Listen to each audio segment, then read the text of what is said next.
basis of this theorem we will show that root 2 is irrational। यानी इसी theorem पर based करके हम दिखा सकते हैं कि रूट 2 इरेशनल है, उसको हम लोग प्रूव कर सकते हैं। अब प्रूफ करने के कई तरीके होते हैं। एक तरीका होता है कि कंट्राडिक्शन मेथड।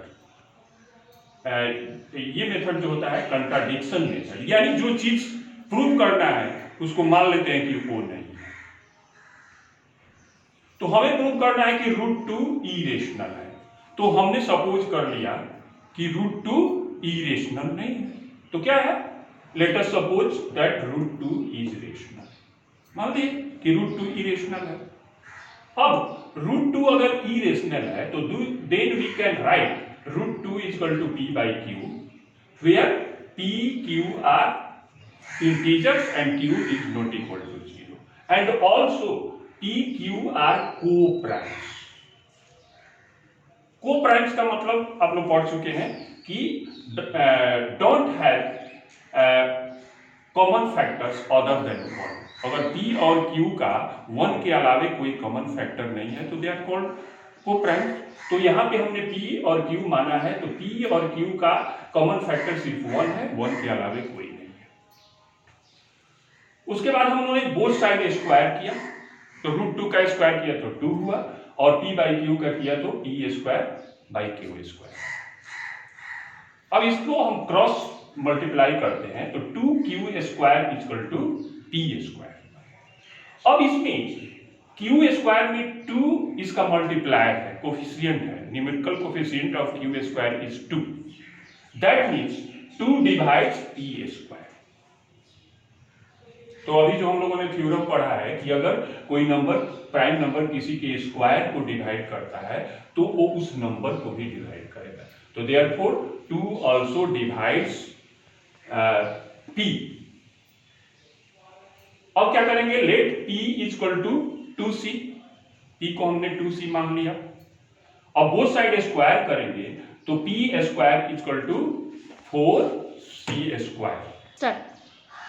तो p square equal to 4c square हुआ था, और ऊपर में हम लोगों ने प्रूव किया है कि p square equal to 2q square. तो इस p स्क्वायर के जगह पर हम 2q स्क्वायर लिख सकते हैं, तो हो गया हमारा 2q square equal to 4c square, तो यानी q square equal to 2c square. अब यहाँ q स्क्वायर का वैल्यू हुआ 2c स्क्वायर, यानी 2 is a coefficient of c square, है ना, यानी 2 जो है c स्क्वायर का एक फैक्टर है, तो it must be A factor of q square also, it means 2 divides q square.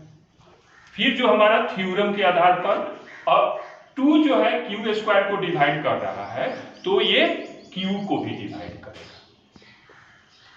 तो पहले हम लोगों ने प्रूव कर दिया कि 2 जो है p को डिवाइड कर रहा है, और 2 जो है यहाँ q को भी डिवाइड कर रहा है ना, यानी 2 is the factor of both p and q।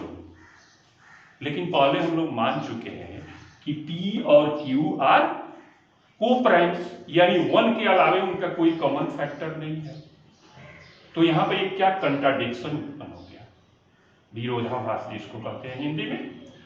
This contradicts the fact that p and q are coprime. जो हमने p और q को को-प्राइम रखा था उसका विरोधाभास हो रहा है। इसको रेशनल नंबर मान के अगर चल रहे हैं तो हम देख रहे हैं कि p और q जो हमारा को-प्राइम था वो को-प्राइम नहीं है, क्योंकि 2 is the common factor of both p and q।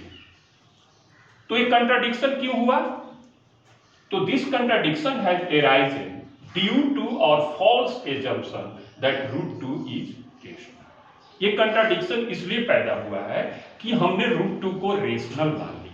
Rational मान लिया तो ये कंट्राडिक्शन हो गया, वो को-प्राइम होते हुए भी उसका फैक्टर निकल गया 2 कॉमन फैक्टर, जबकि हमने माना है कि उसका 1 के अलावे कोई कॉमन फैक्टर नहीं।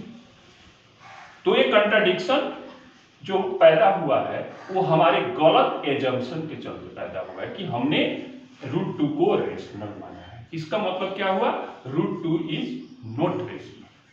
तो अगर रेशनल नहीं है तो क्या है, रूट 2 इज इरेशनल। इस तरह हम लोग ने प्रूव कर दिया कि √2 इरेशनल होगा। तो इसी आधार पर आप √3, √5, √7 किसी भी प्राइम नंबर के स्क्वायर रूट को आप प्रूव कर सकते हो कि वो इरेशनल है। That's all for today. Thank you all.